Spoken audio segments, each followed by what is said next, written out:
Supreme court bar association के सदर यासीन आजाद ने दुनिया न्यूज से गुफ्तगू करते हुए कहा कि मेमो केस का फैसला पार्लियामेंट में हो जाता तो बेहतर था, लेकिन अगर अब कमीशन भी तहकीकात कर ले तो कोई हर्ज नहीं। अगर कमीशन अपॉइंटमेंट हो गया तो इन्वेस्टिगेशन हो जाए तो कोई बुराई नहीं, इसको हो जाने दे।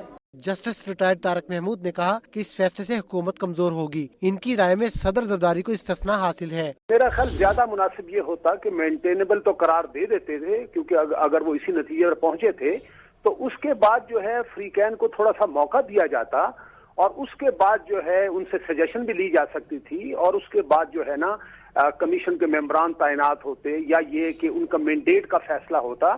जस्टिस रिटायर्ड वजूद्दीन ने भी सुप्रीम कोर्ट के फैसले की हमायत की। इनकी राय में नजरसानी की दरखास्त से कोई फर्क नहीं पड़ेगा। वो मामला जिसमें अदालती कमीशन काम कर रही हो, वो कॉन्स्टिट्यूशन और उसके मातहत जो रूल्स बनाए गए हैं वो असेंबलियों में डिस्कस नहीं हो सकता। जस्टिस रिटायर्ड नासरा जावेद इकबाल का कहना था कि जिस मामले में पूरी कौम के हकूक मुतासिर होते हों वो सुप्रीम कोर्ट के दायरा इख्तियार में आता है। तफ्तीश होगी, फिर उस तफ्तीश के मद्देनजर सुप्रीम कोर्ट ये फैसला करेगा कि ये क्यों ऐसा वाकया जो था वो रूनमा हुआ और ये किस वजह से ये थी, जो मेमो बना था ये बनाया किसने बनाया। खालिद रांझा एडवोकेट ने कहा कि मेमो का मामला इतना आसान नहीं कि 4 हफ्तों में हकायक सामने आ जाएं। इतनी देर में तो आप कोई कमीशन एक कत्ल के केस का फैसला नहीं कर सकती, तो ये टाइम मेरा ख्याल है दोबारा मांग सकती है कमीशन। दूसरी जानिब साबिक अटॉर्नी जनरल मलक कयूम की राय में मामला इतना लंबा चौड़ा नहीं, तमाम काम 1 माह में मुकम्मल हो सकता है। मसला तो